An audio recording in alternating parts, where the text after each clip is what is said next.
course, last night, the president spoke to the joint session of Congress. He delivered an address that can be summed up in one of his introductory remarks, which was this: America's momentum is back. Wow. The speech was indeed extremely inspirational.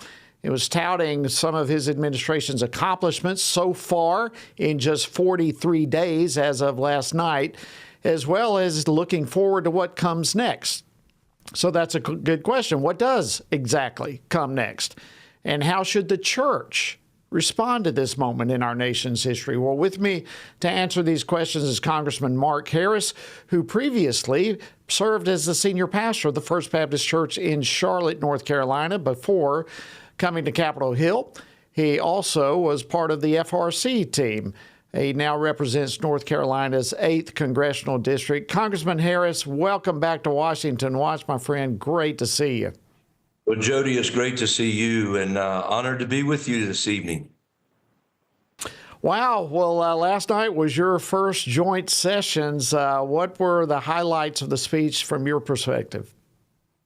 Well, I got to tell you, just the energy in the room was electric. I mean, that's the only way I know to describe it. You could sense the anticipation, awaiting the president's arrival. He got there, and then, I mean, he did just what he said he was going to do. I mean, that's what this president is going to be known for, I think, generations from now. We talk about that theme, promises made, promises kept, but he really is going to be known for that. And I think that he's also known for the fact as somebody that's going to just tell it like it is. I'd heard him say that prior to coming into the chamber, that he was going to deliver a message and just tell it like it is.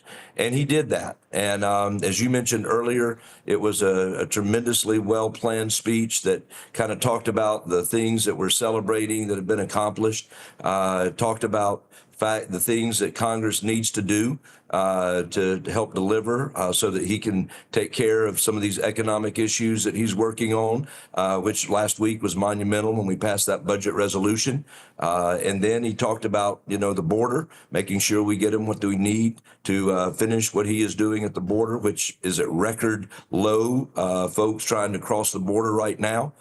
So all of those things. And then really just the fact that you almost saw the diplomat in chief talk about peace and peace in the world. And of course, he certainly has been a leader that's demonstrated peace through strength and stood behind that.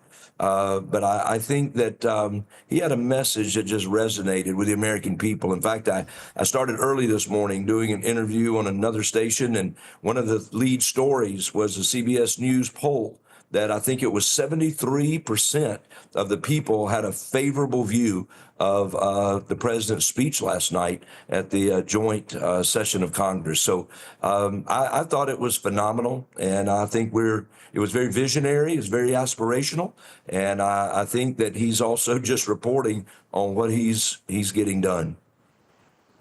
Well, it really was one of the most powerful speeches, if not the most powerful joint session speech that I've ever heard. And by the way, you had a good seat. You made it on the television multiple times last night, and every time made me smile. It was great to see you. But one of the big objections came early on in the speech last night when Texas Congressman Al Green was expelled from the floor. Tell me your thoughts on that. That raises a lot of tension when that kind of thing is taking place.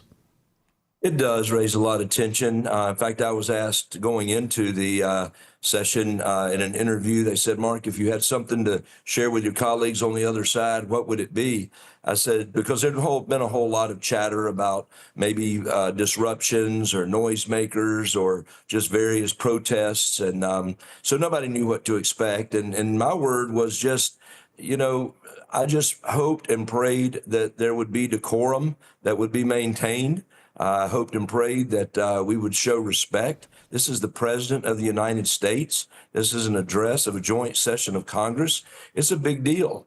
And my hope was that the U.S. House of Representatives would maintain that decorum. And of course, as you know, I mean, it was early in the speech when my colleague on the other side, Al Green, stood up and took the action that he took. And I do think that the speaker handled it very, very well. In fact, I told him that a few minutes ago.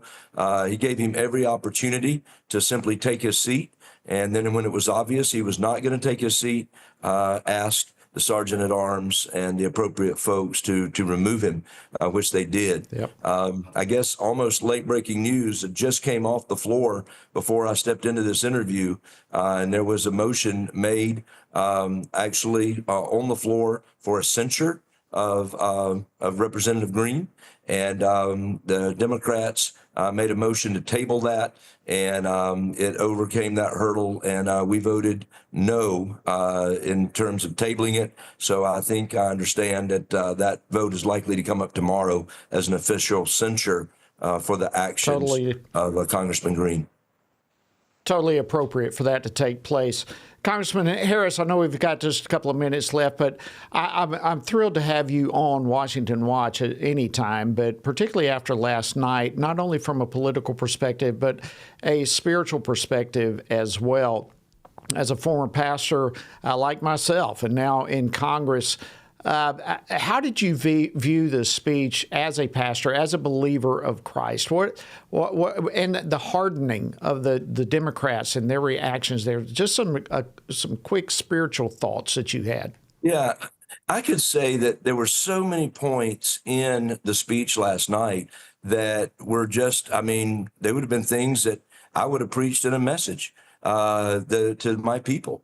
When he talked about that, you know, there are only two genders. That was pretty straightforward, telling it like it is. Then when he reached out and made the point that we've got to protect children from this kind of thing that's going on with the transgender surgeries and all this kind of thing, protecting children.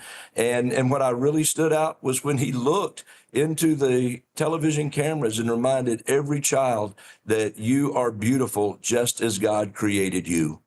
This is a lie that you're in the wrong body. I mean, again, you could hear that and should be hearing that from every pulpit in America. So I thought, again, the president was hitting all the tones right, and I hitting the points just dead on. And then, of course, you know, when he told the personal stories of individuals, how moving that was, and I think the whole nation and the world were touched by DJ, the little 13-year-old young man that only wanted to be a policeman. And then when they brought his Secret Service director out and he pinned him and gave him an ID card that he was now a part of the Secret Service, I don't know that there was a dry eye in the room.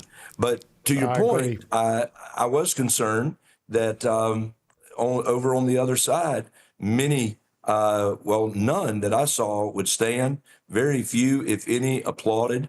And when you can't celebrate the best of America, as he had courageous people standing up, telling their stories. And even in our moment of divide in this country, it has seemed that we could all come together in celebrating the victories and the victorious stories and testimonies of people. And for whatever reason, the folks on the left just wouldn't even do it last night. They couldn't go there. Congressman Mark Harris of North Carolina, thank you so much for your input, both as a member of Congress and a pastor. God bless you, my friend.